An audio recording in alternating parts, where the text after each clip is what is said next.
کتابیں ہیں، اور جو آپ نے نئے نئے علوم ایجاد کیے ہیں وہ ساری کتابیں ہمیں بھیجو۔ اس وقت تو مسلمانوں کا ہی آرڈر چلتا تھا۔ وہ بادشاہ گھبرا گیا، اس نے اپنے پادریوں سے مشورہ کیا کہ مسلمانوں کا حکمران ہماری یونانی فلسفی کی کتابیں اور دیگر جو ہے جدید علوم کی کتابیں منگوا رہے ہیں اپنے ملک میں پڑھانے کے لیے، تو کیا ہم دے دیں؟ کہیں مسلمان ہم سے آگے تو نہیں نکل جائیں گے؟ تو ان کا جو بڑا پادری تھا اس نے کہا کہ ساری بھیجو، ساری کتابیں بھیجو۔ اس نے کہا کیوں؟ اس نے کہا جب یہ ہماری کتابیں پڑھیں گے نا فلسفے کی، تو پھر یہ قرآن و حدیث بھی فلسفے سے سمجھیں گے، پھر یہ امام حسین کی شہادت پر بھی فلسفہ شہادت بیان کریں گے، اور معراج شریف پر بھی یہ فلسفہ معراج ہی بیان کریں گے، اور نماز پر یہ فلسفہ نماز ہی بیان کرتے رہیں گے۔ ہاں جی، ان کو پھر ہر بات جو ہے وہ ہماری عینک سے یہ اپنا دین پڑھیں گے، فوراً بھیج۔ تو آج بات وہی ہے، فلسفہ شہادت تو بیان ہوتا ہے، لیکن بتاؤ شیخ کہ ابن علی آیا تھا کیوں میدان میں؟ بتاؤ شیخ کہ ابن علی آیا تھا کیوں میدان میں؟ گر ہو سکتی تھی حجرے میں شمع ایمانی روشن۔ فلسفہ شہادت، ساری فلسفہ شہادت۔ تو اس کی بات، اس پادری کی بات کتنی عجیب تھی کہ بھیجو بھیجو۔ یہ جب قرآن بھی پڑھیں گے تو پھر فلسفہ قرآن ہی بیان کریں گے، فلسفہ حدیث ہی بیان کریں گے، انہوں نے اور کوئی بات نہیں کرنی۔ اس کی وہ دور رس نگاہیں اس پادری کی دیکھ رہی تھی۔ آج مسلمان نماز بھی پڑھتا ہے تو فلسفے کے تحت پڑھتا ہے، یہ نہیں کہ میرے رب کا کوئی آرڈر ہے، کہتا ہے ہو سکتا ہے جو کام رکا ہوا ہے وہ کام ہو جائے، ہو سکتا ہے ویزا لگ جائے، ہو سکتا ہے بیماری سے شفا مل جائے، اور یہ فلسفے کے طور پر سارے کام کرتے ہیں۔ تو اس واسطے اگلا جو شعر ہے نا، اس سے پہلے میں نے یہ بات اس لیے بیان کی تھی، آپ ذرا سوچیں کہ ہوا کیا کربلا میں۔ اپنا سودا بیچ کر بازار سونا کر گئے، عن عقبۃ بن ابی العزیر ان الحسین خطب اصحابہ واصحاب الحر بالبیدۃ۔ عقبہ بن ابی العزیر یہ کہتے ہیں کہ مقام بیدہ پر حضرت امام علی مقام امام حسین نے خطبہ دیا، اپنے ساتھیوں کو بھی، اور ہر جو یزیدی فوج کے سپس بعد میں پھر امام علی مقام کے ساتھ بھی آ گئے، پھر حضرت ہر بن گئے۔ آپ نے خطبہ دیا مقام بیدہ پر، فرمایا فحمد اللہ واسنا علیہ، اللہ کی تعریف بیان کی، پھر اس کی توصیف بیان کی۔ فقال ایھا الناس ان رسول اللہ صلی اللہ تعالی علیہ وسلم قال، فرمایا میں نے اپنے نانا جان کو فرماتے ہوئے سنا، مر رہا منکم سلطانا جائرا، کہ تم میں سے کوئی آدمی ظالم بادشاہ کا زمانہ پائے۔ یہاں تو ظالم کہنا بھی کہتے ہیں جی آپ نے ظالم کہہ دیا۔ مر رہا منکم سلطانا جائرا، تم میں سے کوئی آدمی ایسے بادشاہ کا زمانہ پائے، جائر جو ظالم بادشاہ ہو، مستحلا لحرم اللہ، جو اللہ تعالیٰ کی حرام کردہ چیزوں کو حلال کر رہا ہو، ناقصا لعہد اللہ، وہ اللہ کے ساتھ عہد و پیمان کر کے پھر اس کو توڑ رہا ہو۔ کلمہ پڑھنے کے بعد تو پھر نگاہ اور بندے کا رخ اور بندے کی ساری باتیں پھر ادھر ہی ہونی چاہیے نا۔ لو جی، مر رہا منکم سلطانا، اے مولا حسین دا خطبہ ہے، مر رہا منکم سلطانا جائرا مستحلا لحرم اللہ ناقصا لعہد اللہ مخالفا لسنت رسول اللہ، اور یعمل فی عباد اللہ بالاسم والعدوان۔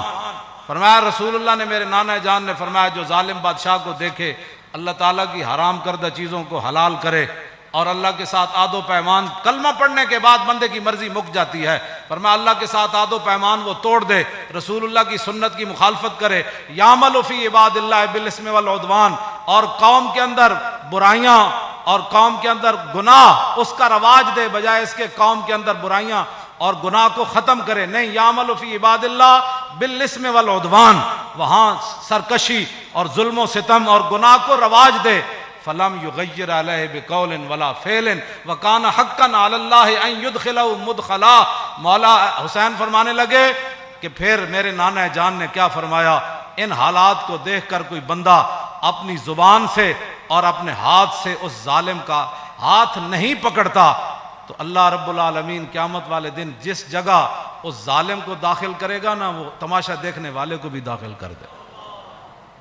ہمیں بھی بہت سارے لوگ مخلصانہ مشورہ دیتے ہیں، آپ کو کیا پڑی ہے، اس معذوری کی حالت میں آپ جیلیں کاٹتے ہیں، یہ کرتے ہیں، وہ کرتے ہیں، جی یہی بات ہے، کیا پڑی ہے آپ کو؟ دیکھیں بڑے بڑے لوگ، بڑے بڑے متقی پرہیزگار اپنے آستانوں پر بیٹھے ہیں، اور بڑے بڑے شیوخ حدیث حدیثیں پڑھا رہے ہیں، اور بڑے بڑے مدارس چل رہے ہیں، آپ کو کیا مصیبت پڑی ہے؟ کیوں جی؟ جو چیز مولا حسین کو لے کر کربلا میں گئی نا، وہی چیز خادم حسین کو بھی پریشان کرتی ہے۔ آگے آپ نے کیا فرمایا؟ الا ان ہؤلاء قد لزموا طاعۃ الشیطان وترکوا طاعۃ الرحمن واظہروا الفساد وعطلوا الحدود واستاثروا بالفیء وانا احق بالغیر۔ آپ نے فرمایا دیکھتے نہیں یزید نے کیا کام شروع کر دیا؟ قد لزموا طاعۃ الشیطان، یہ سارے کے سارے شیطان کے اطاعت گزار بن گئے، وترکوا طاعۃ الرحمن، اللہ کی اطاعت انہوں نے چھوڑ دی، واظہروا الفساد، ہر جگہ انہوں نے دنگا و فساد برپا کر دیا، وعطلوا الحدود، اور اللہ تعالیٰ کے احکام اور اس کی حدود کو معطل کر دیا، واستاثروا بالفیء، اور قومی خزانہ لوٹ کر کھا رہے ہیں۔ یہ امام حسین نے پھر آگے پہلے یہ بات فرمائی، پھر آپ نے فرمایا حسین مقابلے میں کیوں آیا؟ چشم گریاں، مزرعے اور گلا کٹ کر نمازے، اور شمر کا خنجر گلوئے خشک پر چلتا رہا، اور بزم حق روشن رہی اور حق کا دیا جلتا رہا۔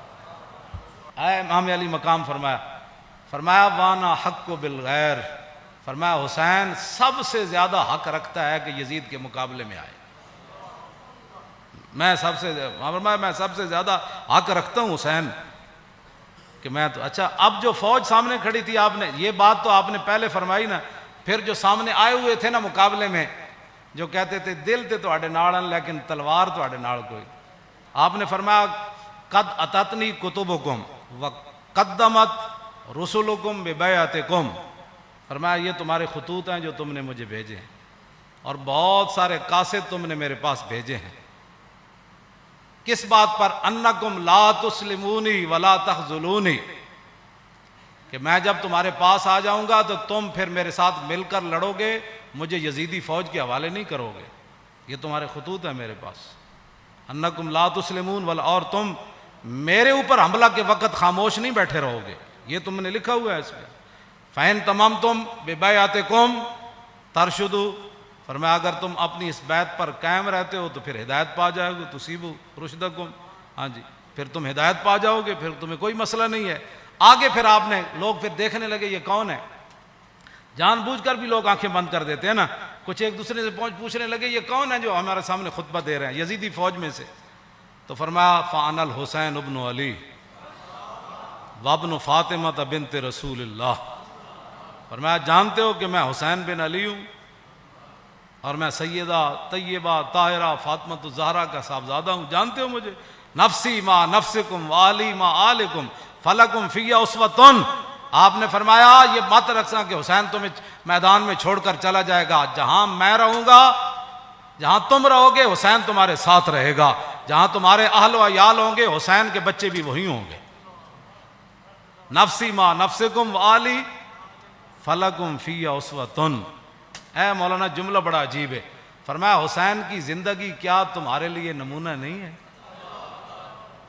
اے میرے بچے سارے میں بھائی ناڑ لے آیا، سارا خاندان لے آیا، حسین کے میرے فلکم فی اسوۃ، تمہارے لیے میری زندگی ایک نمونہ ہے کہ میں سب کچھ دین کی خاطر لٹانے کے لیے آ گیا ہوں۔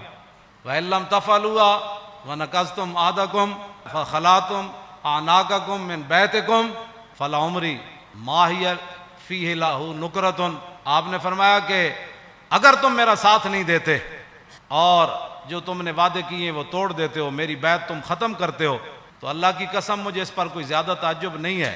لَقَدْ فَعَلْتُمُوهَا بِأَبِي وَأَخِي وَابْنِ عَمِّي مسلم، فرمایا مجھ سے پہلے تم میرے ابا جی کے ساتھ بھی یہ غداری کر چکے ہو،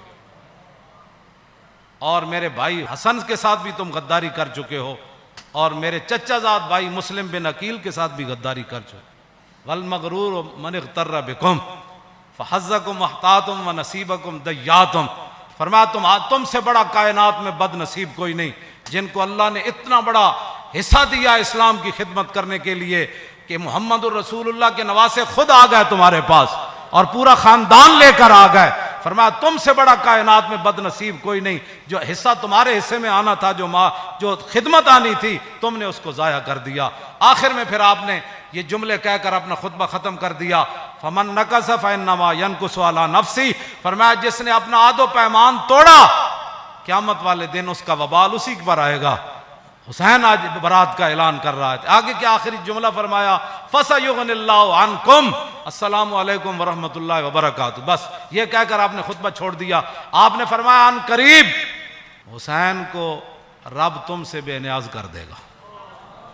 اور پھر السلام علیکم ورحمۃ اللہ وبرکاتہ کہہ کر آپ نے خطبے کو چھوڑ دیا. مزید ویڈیوز اور اپڈیٹس کے لیے یوٹیوب پر علامہ Khadim Hussain Rizvi official channel subscribe کریں.